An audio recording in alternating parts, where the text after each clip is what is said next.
Okay, so this is going to be the video for 10.4, which is using inscribed angles and polygons. So the first theorem that we're going to be dealing with is actually pretty simple. Now pay attention to, you see the colors on this video. On your paper, you don't see the colors. So maybe what you want to do is thicken this line right here on this one, and then make sure you thicken this line right here on this one so you can understand what we're talking about here.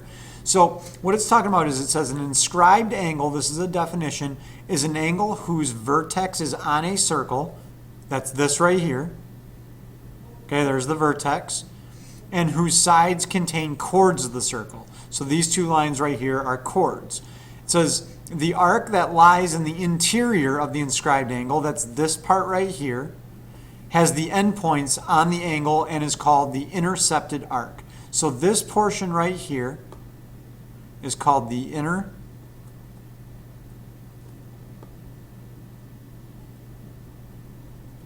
intercepted arc, and then this right here is called the inscribed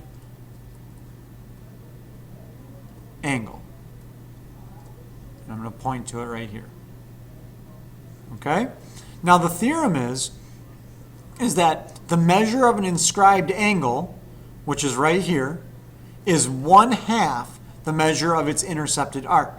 Okay, so this right here will be 1/2 of whatever this is. So if this was 50 degrees, then this would be 25 degrees. Okay, now the same thing is true over here. We have a inscribed angle here. We have an inscribed angle here. Notice the colors again, they're a little bit different. Okay, what it's saying is if the two angles share the same arc, in this case, then these angles have to be congruent. Which makes sense, because if this is going to be 1/2, if this angle right here is 1/2 of this arc measure, and if this is 1/2 of this arc measure, and they're the same, well, of course the angles will be the same. That's pretty logical. Okay, these angles are the same because they share the same arc. Okay, so let's look at the examples that go with this.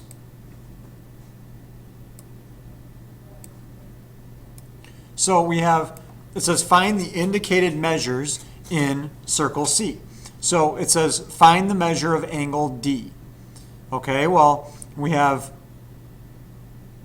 what we first want to do is we want to look and see what is given to us. So we're given 100 degrees right here. So this right here, our arc measure, is 100 degrees. Okay, so we've already determined based on the theorem that the angle or the inscribed angle will always be half of that. So the measure of angle D should be really simple. It's just 1/2 times 100, or 1/2 of 100, which will be 50 degrees.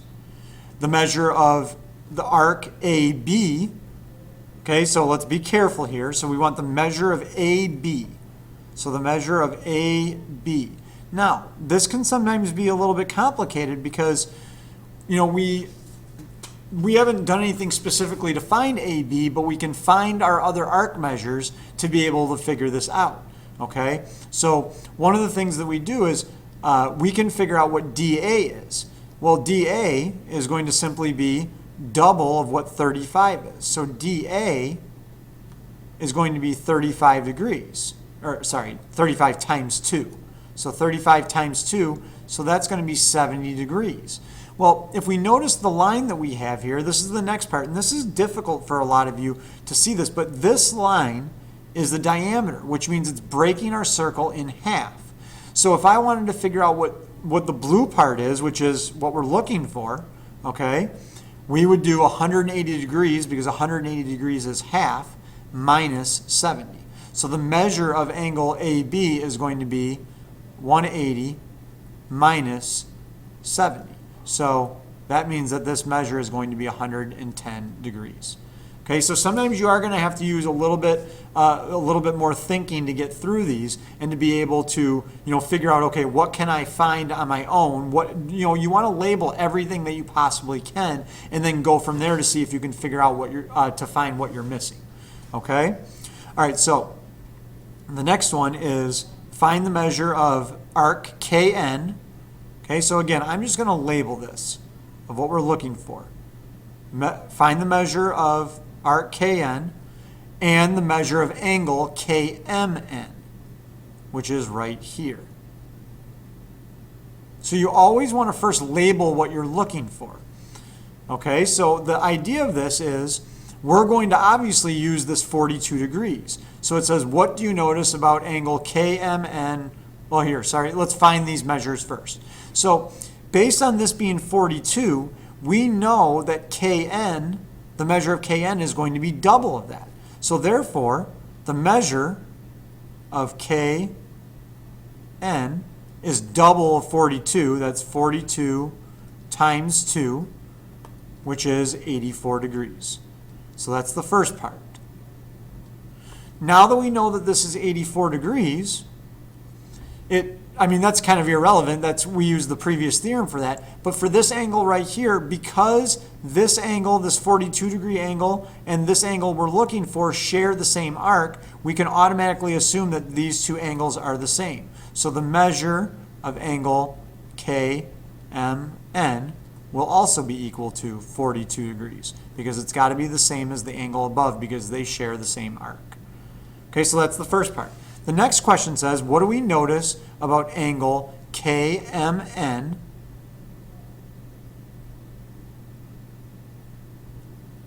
and KLN?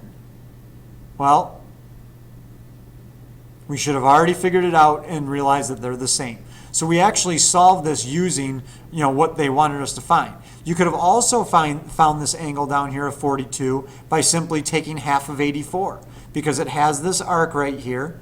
So half of that is going to be 42. So you can get it you can get it a couple different ways. But that kind of proves why this theory works, or the theorem works, where if they share the same arc, they'll have the same angle measure. Okay, so it's 42 degrees. Okay, so let's go back to the theorems on the bottom of it. This is where we're going to deal with the second part, which is inscribed polygons. So first let's define what an inscribed polygon is. It says a polygon is an inscribed polygon if all of its vertices lie on a circle. So as you can see over here, you have a polygon, which is just the triangle in this case, but these are vertices, the edges, or the points. Those are all vertices, and those are lying on the circle. Therefore, it's an inscribed polygon. It says the circle that contains the vertices, in other words, this circle here and the circle here, is called a circumscribed circle. Okay? So again, vertices are right on the circle, therefore they're an inscribed polygon.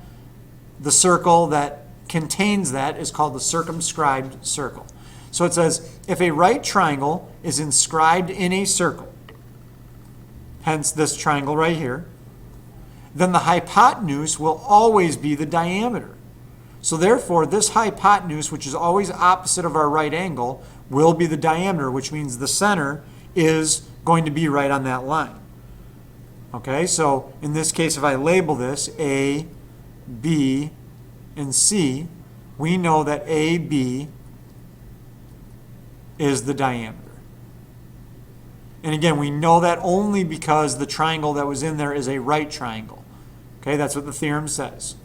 Now the second thing is if we have a quadrilateral inscribed in a circle, it can only be inscribed in a circle if and only if the opposite angles. Okay, so I'm going to label these W, X, Y, and Z.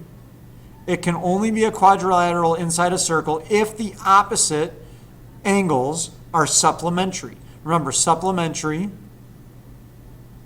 means 180 degrees.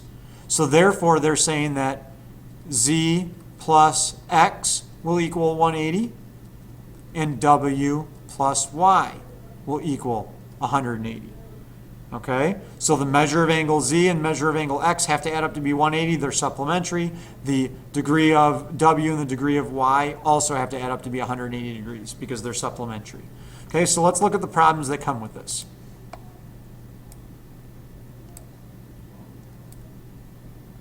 It says, name two pairs of congruent angles in the figure.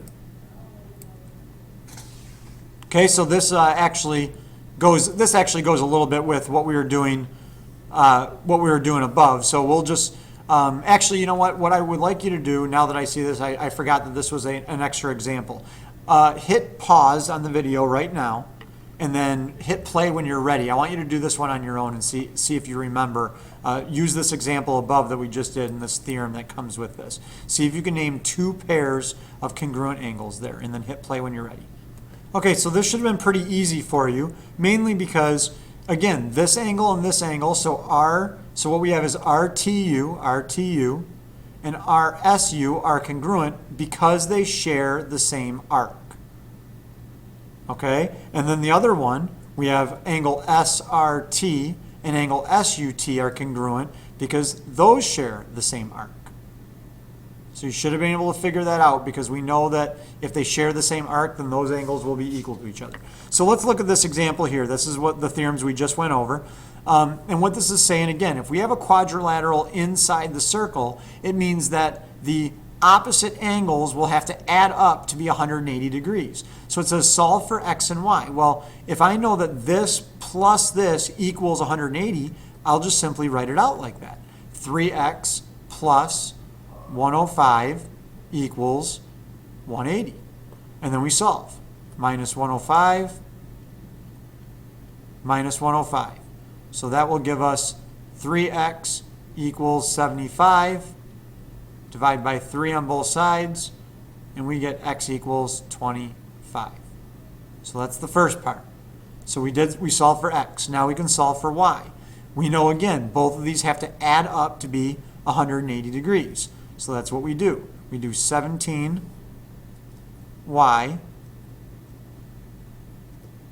plus 19y equals 180.